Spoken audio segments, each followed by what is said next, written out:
Master minds commerce చదవాలనుకునే 10th inter విద్యార్థుల తొలి ఎంపిక. మీరు మెయిన్స్‌కి ప్రిపేర్ అయ్యేటప్పుడు ఆన్సర్ రైటింగ్ ఎప్పటి నుంచి ప్రాక్టీస్ చేసేవారు? అంటే మనకు నోటిఫికేషన్ వచ్చిన తర్వాత ప్రాక్టీస్ చేశారా? లేకుంటే మీరు ముందు నుంచి ప్రాక్టీస్ చేసుకున్నారా? ఎలా ప్లాన్ చేసుకున్నారు? మెయిన్స్‌లో scoring part of the 3 phases mains ఒకటండి నన్నడిగితే. ఎందుకంటే మెయిన్స్ స్కోర్ అయితే ఆటోమేటిక్‌గా మెరిట్ లిస్ట్‌లో మన పేరొస్తది. అది నేను రియలైజ్ అయినా. ఎప్పుడంటే నా సెకండ్ ఫెయిల్యూర్ తర్వాత. ఫస్ట్ ఫెయిల్యూర్ నా మెయిన్సే. ఎందుకంటే మెయిన్స్ అంత ఎఫిషియన్సీ ఎయ్యలేదు.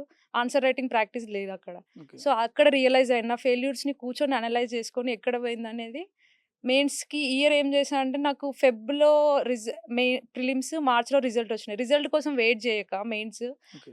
రిజల్ట్ వస్తే సెలెక్ట్ అయితా అని ఫిక్స్ అయ్యి నేను కూర్చున్నా. ఒక I mean I have the source. మెయిన్స్‌కి సోర్స్ ఉంది. కానీ అది ఎట్లా రాయాలో అనేది అర్థం కాలేదు నాకు. ఓకే. నేను ఇంట్రో, బాడీ, కంక్లూజన్ ఈ మెథడ్‌లో ప్రాక్టీస్ చేసిన. ఓకే. సేమ్ అదే కన్సిస్టెంట్‌గా రాస్తూ మళ్ళీ సీనియర్స్‌కి మా సర్వీస్‌లో ఉన్న అన్న వాళ్ళకి నా పేపర్స్ ఇచ్చి కరెక్షన్ చేపియడం. కొన్ని మాక్స్ టెస్ట్ కూడా నేను ఎన్రోల్ అయినా ఆన్‌లైన్ కోచింగ్. ఓకే. సో, వాళ్ళ దగ్గర నుంచి టెస్ట్ పేపర్స్ తీసుకొని నేను రాయడం. ఎవ్రీడే ఒక టైమర్ కొనుక్కున్నా నేను.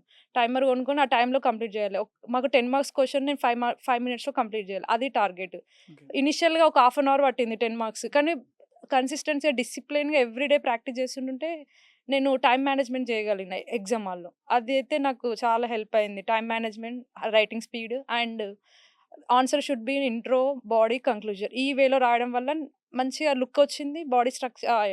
Answer structuring and diagrammatic labelling. ఇది చాలా ఈజీ అయిపోయింది. నాకు స్కోర్ కూడా ఎక్కువైంది. I got good score in mains only this okay. Year. Okay.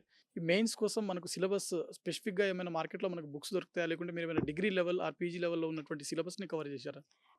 మా మెయిన్స్ వచ్చేసి మా టెక్నికల్ పేపరే కాబట్టి స్టాండర్డ్ బుక్స్ ఉంటాయి. లైక్ పీజీలో, డిగ్రీలో ఏ బుక్స్ అయితే ఉన్నాయో లైక్ 'జేడీ వింటర్ ఫర్ పెట్రోలాజీ' ఇలాంటి కొన్ని బుక్స్ ఉంటాయి. అకాడమిక్స్ బుక్స్ అవే ఎక్కువ చదివేదాన్ని. ఇంకొంచెం సబ్జెక్ట్ కోసం ఐ యూజ్డ్ చాట్‌జీపీటీ ఇలాంటి చిన్న చిన్న బేసిక్స్ కోసం యూజ్ చేసిన.